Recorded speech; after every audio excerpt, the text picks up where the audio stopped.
The anti-war president, quote, any retaliation by Iran against the United States of America will be met with force far greater than what was witnessed tonight, unquote. Donald Trump.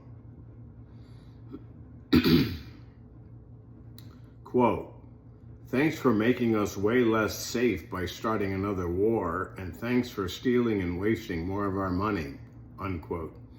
Some guy on X.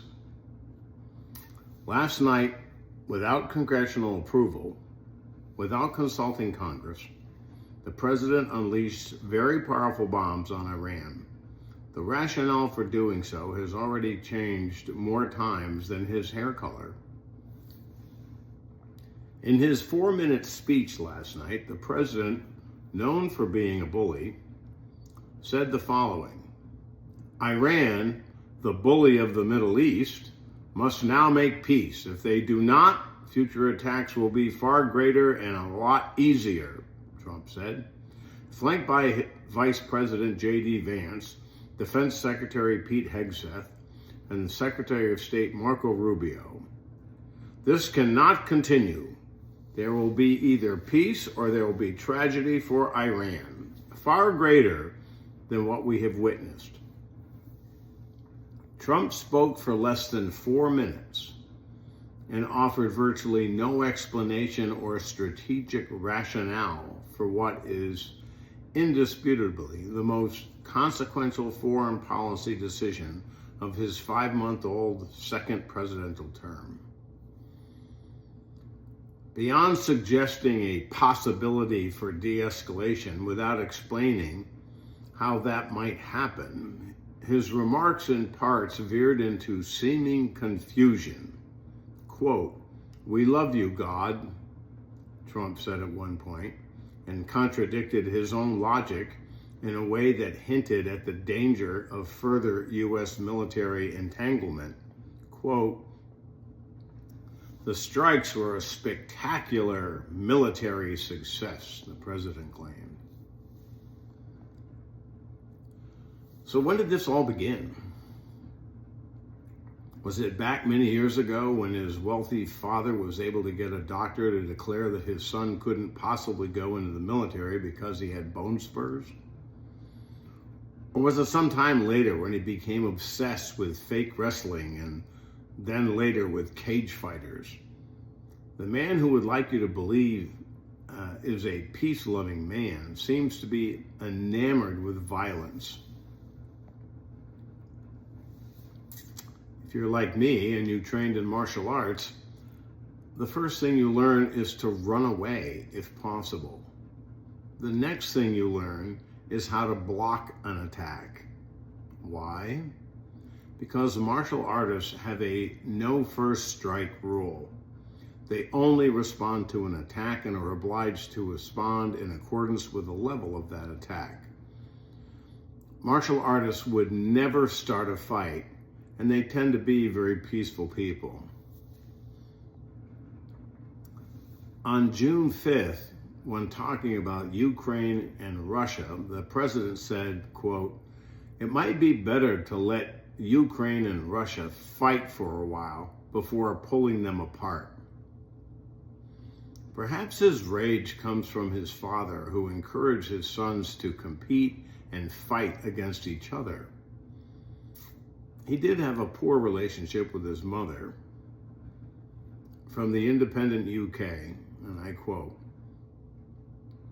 psychologists who are analyzing the president's behavior have wondered whether his thin skin, need for praise, or poor treatment of women, particularly those who stand up to him, stems from his relationship with his mother.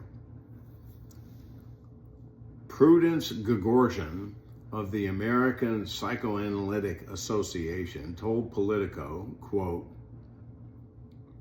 I'm not talking specifically about any individual, including this president or his mother, but, she added, that a solid relationship with an attentive mother builds up the capacity to trust, a sense of security versus insecurity, and knowing what's real and what's not real.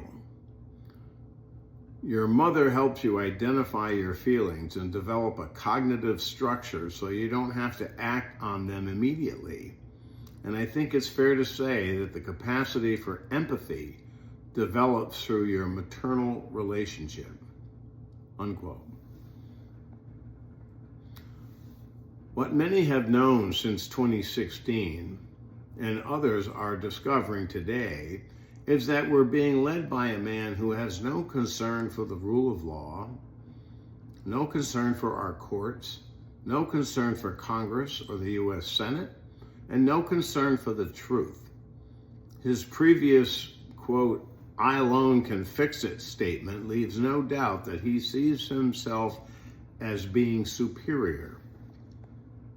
So now today, June 22nd, 2025, we find ourselves at war with Iran with no real explanation as to why.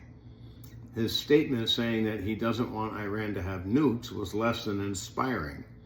There appears to be no real plan or strategy other than his bullying threats. The man who has been aggressively pursuing the Nobel Peace Prize award believes that the way to get the award is to do what he did with tariffs, create a massive problem, then cave in and declare victory. To overturn this overture into Iran might prove to be a little more difficult than his bogus tariff scam. Will Russia and China come to Iran's defense? And if so, what are those implications? Will Trump back down like he did with the tariffs, which earned him the taco moniker? Or will he double down and risk World War III? And his praise of Netanyahu won't be of much help as we carry Israel to the tune of $18 billion as of October 2024. Should Iran retaliate through its many tentacles of terrorist groups? Don't know. What's the president's next plan going to be? Will he back down or escalate? Perhaps more importantly, what are the GOP senators going to do? Their president just attacked a sovereign nation without notifying or consulting Congress, as dictated by our Constitution. Some are saying that this is an impeachable offense. Of course, the third impeachment would be greeted with glee based on how the two previous impeachments turned out. Maybe this time it would be different. Maybe this time the GOP senators would convict. You never know. 3 times the charm. I'm Bob Stannard, and this is The View from my place.